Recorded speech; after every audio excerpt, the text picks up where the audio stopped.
Where would you say we are in terms of the market? Are we getting close to the bottom? Are you feeling the bottom from a litigation perspective, from an appraisal perspective? Well, What's sort of the sense you're getting? Well, in 2004, I gave a presentation before the Urban Land Institute, and the question, headlines in that was the boom of Miami and where we were.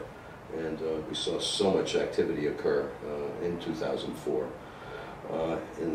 We stated that the market topped off in the second quarter of 2004. Okay. And we had prices almost doubled, more than doubled from 2000 to 2005. And we called it the hyperbole period. And last summer, I then forecasted that the market bottomed out. Mm-hmm.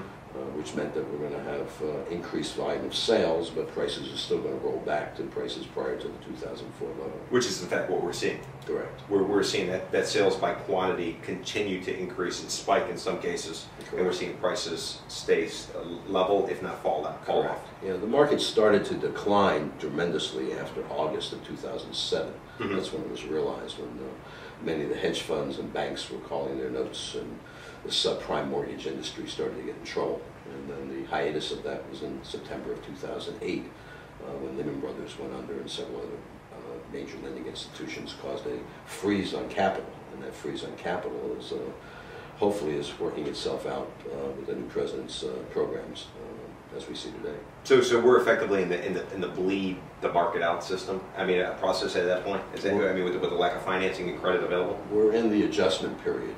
The capital is there, but the regulations are such that lenders are unable to lend, and mm-hmm. they're trying to change the rules to make it more flexible. And we have to get money back in the system. I've always used the adage, the market goes as the money flows. I've also said that the market went as improved money was lent and spent. Sure. That's what's keeping us busy in the dispute resolution industry right now. We're pretty busy in that regard.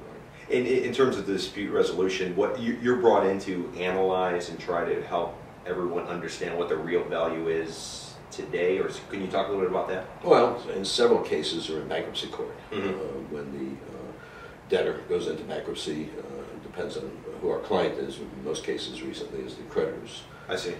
And the judge in that case needs to adjudicate what the property values really are. Okay. And, that's what we've done. Contract disputes are heavily involved in that as well. Mm-hmm. Parties break up their partnerships and they need a valuation in that regard as well. Now, when you're talking about valuations, one of the things that I always, in terms of what I understand, it used to be when there were comparables, and let's just say on a residential side, even an individual unit by unit sale, it was typically about 6 months or so in terms of comparables. Transactions that had closed is always what I heard. And more recently, we're hearing an institution will not go out more than 90 days based on an appraisal, simply because the market's changing so regularly, or there's so much volatility. Is that true or false, or what's been your experience? Well, the experience we're seeing this round is the predatory lending that took place in refinancing, and then the resale market. A lot of fraudulent transactions occurred, so to ferret out the difference between a real sale mm-hmm. To a fraudulent sale is the most difficult challenge that the appraisers have. But it's not necessarily the sale, it's called the comparison sales approach. There's three approaches to value. There's the cost mm-hmm. Summation approach, and then there's the income capitalization approach. So we're starting to see some changes when we do commercial properties as far as what sustainable rents are and what's the true capitalization rate or discount rate that's used in valuation of commercial properties. I was reading a story recently where the Miami-Dade property appraiser, this is the person that sets effectively the tax assessment for the county, was estimating that based on 2008, because it's in arrears, based on 2008 there could be between a 20 and 40% decrease in property values from an assessment perspective. How does that sort of compare with what you're seeing? I don't see that happening as much. There's a lot of doom and gloom out there. You're going to have certain pockets in the area that was highly inflated, mm-hmm. especially in the lower income areas as well, or non-feasible developments that were manipulated with prices. Obviously those are going to be impacted by that number. But on an overall basis, it's hard. You have to go in the sub-market areas. So actually the prices have declined in certain areas and rolled back up to 20–25% in some areas because it over doubled mm-hmm. During the period of 2000 to 2005.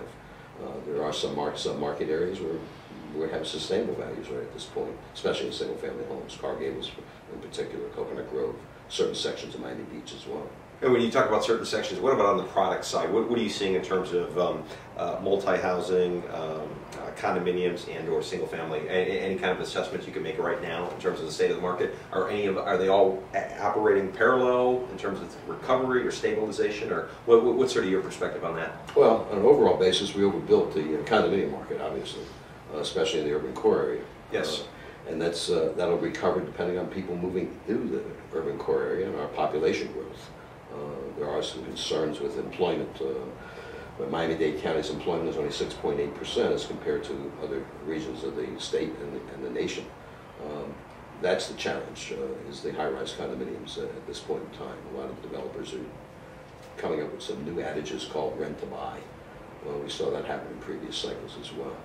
And the single-family housing market is a challenge for lenders that lend on those properties because a lot of those are older homes that sometimes a lot of maintenance is required. And destruction has taken place in those properties, and that's hurt the neighborhoods.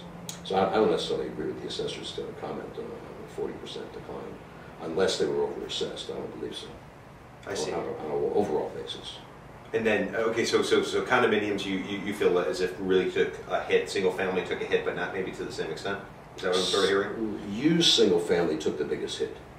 Used single family, not necessarily the brand new product that was built by the Lennars of the world. No, they sustained themselves, but they did have their overbuilding as well to a degree in some subdivisions. The major overbuilding took place in the high-rise condominium market. In certain sub-market areas, in certain other sub-market areas, they didn't have that problem. Sure. So you have to go to neighborhood by neighborhood to assess how bad it is or how good it is in those areas.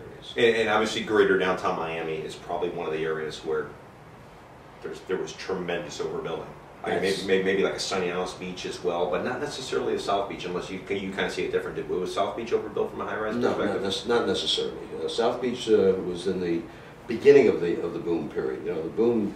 Artificial price increases started in 2002, and then they escalated exponentially through to 2005.